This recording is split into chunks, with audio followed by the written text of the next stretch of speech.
I have a 42-inch vertical. He's got a 50-inch vertical. And we're going to talk about how to get your vertical higher. And this video is about isometric RFD. That was a good intro, huh? You like that? I like that. All right, so I just finished up my lift, and in this lift, I did what said exercise that you narrated so beautifully? Isometric RFD in a split squat stance. Did you like it? It was cool, intense. Were you impressed? No. Fuck. I did lift up a decent amount of weight. I was impressed. Take the talking stick. I was impressed when you did lift it up. Yeah. I was proud of you. Thank you. Thank you. I had horse legs. Mm-hmm. My legs look like horse legs. That's what you need. You need to have horse legs. Big ass, small lower leg. You want that for 1 foot jumping. So, some meat on them bones. Why is isometric RFD important? I know why. I can give you. Give your best shot. I'll give it my best shot. So when you jump, it's very fast, eccentric followed by a very fast concentric. But in the very middle of those two things. And by the way, that's called the stretch shortening cycle, that fast eccentric, fast concentric. And right in between, there's a brief isometric condition. And the stronger you are, more efficient your SSC is going to be. You won't leak as much energy.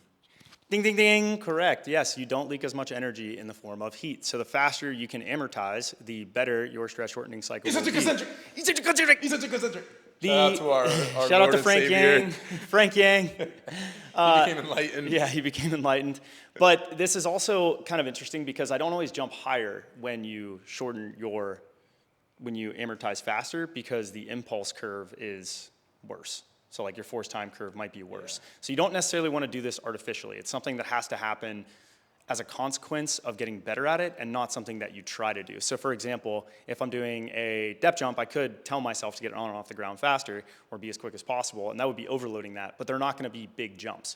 So while the isometric RFD or eccentric RFD even in that case might be really high, there might be a ton of force generated really, really quickly, the curve would look very flat on a force plate. And you want that curve to be wide and long so that you're generating a ton of force over a really long period of time, like throwing a baseball. If you throw a baseball and you flick it, you're not going to get it moving very fast. If you push on it over a really long time, it's going to be moving really, really fast. So you have to increase impulse ultimately, but that isometric period, if it is improved, you will have higher peak forces and you'll be able to have a better curve. So the curve will be smoother, it'll have a greater concentric portion of it, like on a counter movement jump, and thus you will jump higher. So it is very, very important. So let's talk about what are your favorite ways to improve isometric RFD. And this is not like explain the difference between isos for your knee and what this is.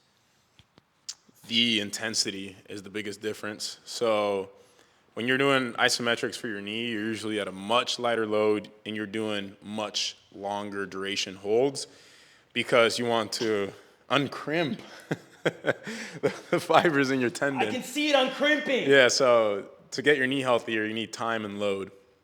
However, when we're improving our isometric RFD, it's basically just load at max intensity against an immovable object. So how that would look like is usually 2 to 5 second holds. And you can actually periodize that, whether with the intensity that you're pushing at or the duration of the holds, or both.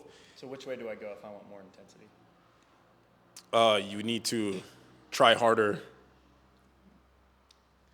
I actually don't know the time. It's less time? Less time. So you want to start at sub-maximal at longer periods, and then go to shorter intervals so that your force is relatively higher for that rep, and you increase the sets so your total amount of time at max intensity goes up. So for example, if you do 5 sets of 5 seconds, that would be 25 seconds of load. Let's say the last 2 sets are at 100%. You're gonna drop off after like 3 seconds, and I've seen this on the force plate. Now if you're doing, oh yeah, I'll take the talking stick.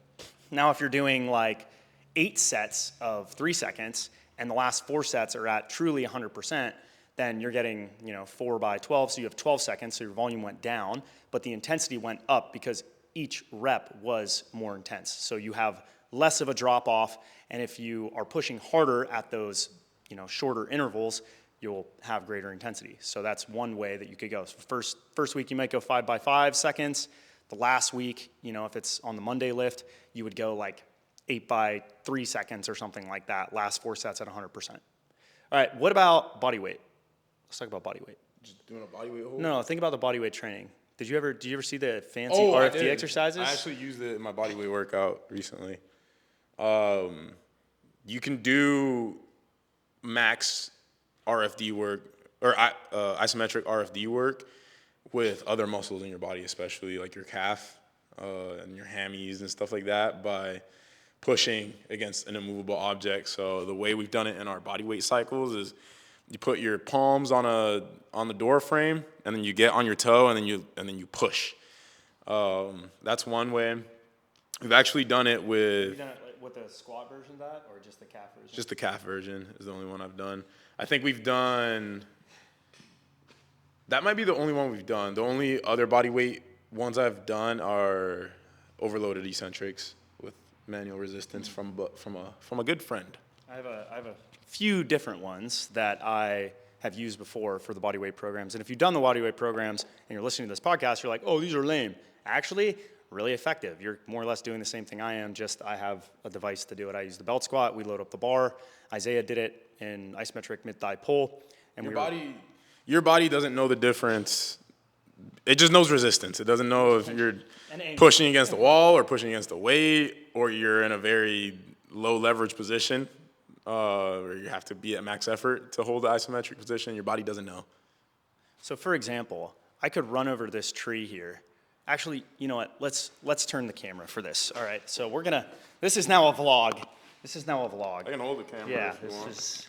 So this is actually hilarious. I could do an isometric RFD with this tree, but I'm actually going to be limited probably by my grip on the ground, right? So I could literally go into this tree and just try to pick it up. And this is going to look ridiculous, but I'll do it like a deadlift or something. Hopefully I don't get bit by some spider.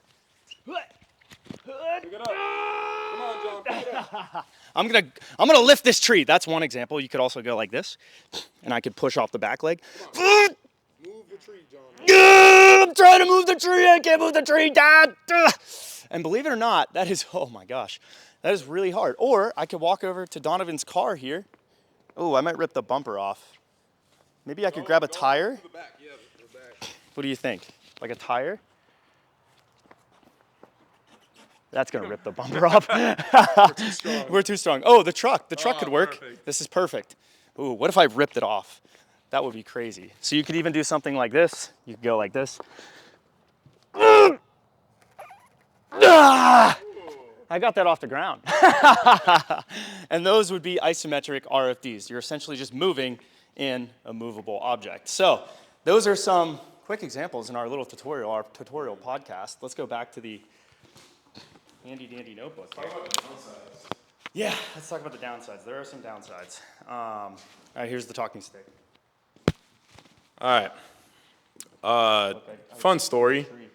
We did he was really trying to move it. I tried, yeah. I was doing an isometric RFD. So, fun story. This was actually a couple months before I tested 50.5.